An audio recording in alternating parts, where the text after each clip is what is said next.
खुश आमदेद। अक्सर ऐसा होता है ना कि हम अंग्रेजी का कोई जुमला पढ़ते या सुनते और कुछ अजीब सा लगता है। पता नहीं चलता गलती क्या है, लेकिन महसूस ज़रूर होता है कि कुछ तो गड़बड़ है।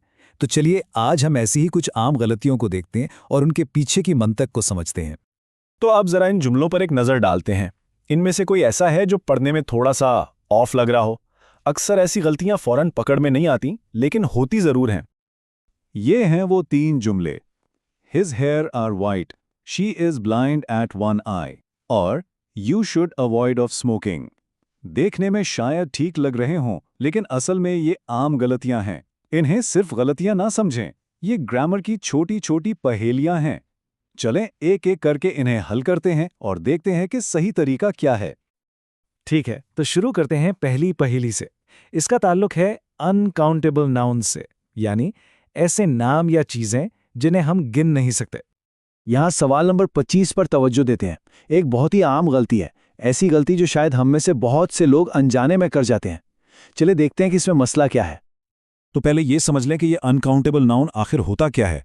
आसान लफ्ज़ों में ये ऐसी चीज़ों के नाम हैं जिन्हें हम 1, 2, 3 करके गिन नहीं सकते, जैसे पानी, हवा या मालूमात। हम ये नहीं कह सकते कि मुझे 2 मालूमात चाहिए। और यही असूल हेयर यानी बालों पर लागू होता है।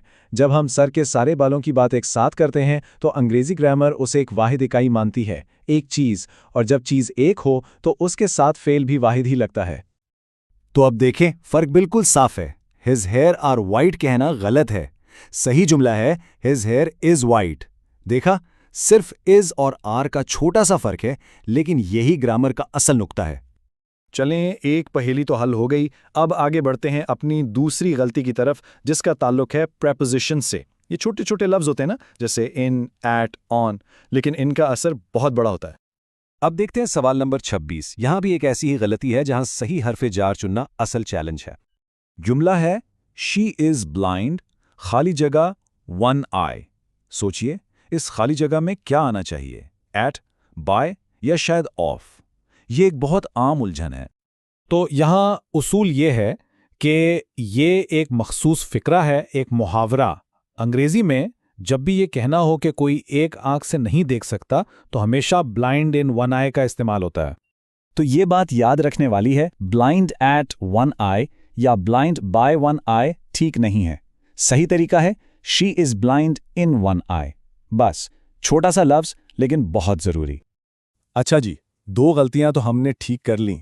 अब लफ्ज़ों से आगे बढ़ के वक्त की बात करते हैं। हमारा अगला मौजू है टेंसेस, यानी ज़मानों का सही इस्तेमाल। ये अंग्रेजी में बहुत अहम है।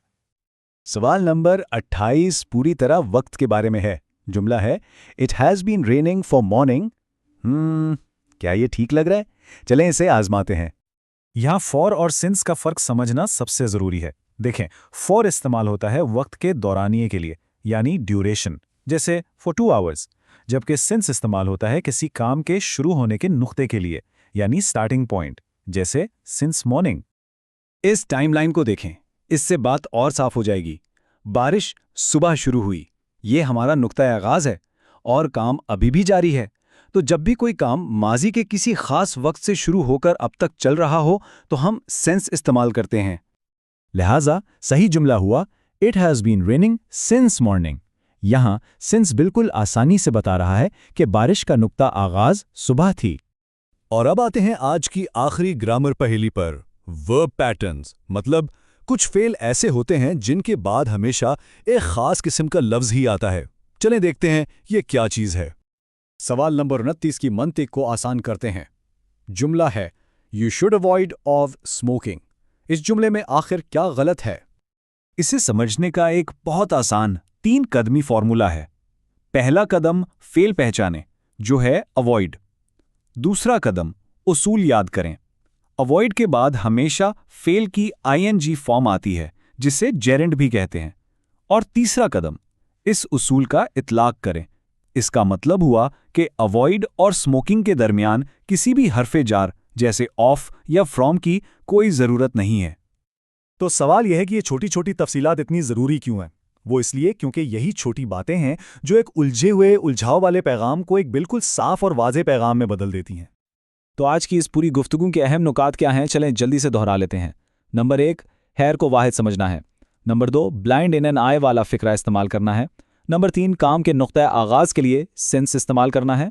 और आखिरी, अवॉइड के फौरन बाद आईएनजी वाला फेल लगाना है, बीच में कुछ नहीं। और आखिर में एक सवाल जिस पर सोचने में मजा आएगा, क्या ग्रामर के ये उसूल हमेशा के लिए पत्थर पर लकीर हैं, या फिर जबान भी एक जिंदा चीज की तरह वक्त के साथ बदलती रहती है? इस सवाल पर जरूर सोचिएगा। हमारे साथ अंग्रेजी की इन बारीकियों को समझने के लिए आपका बहुत शुक्रिया।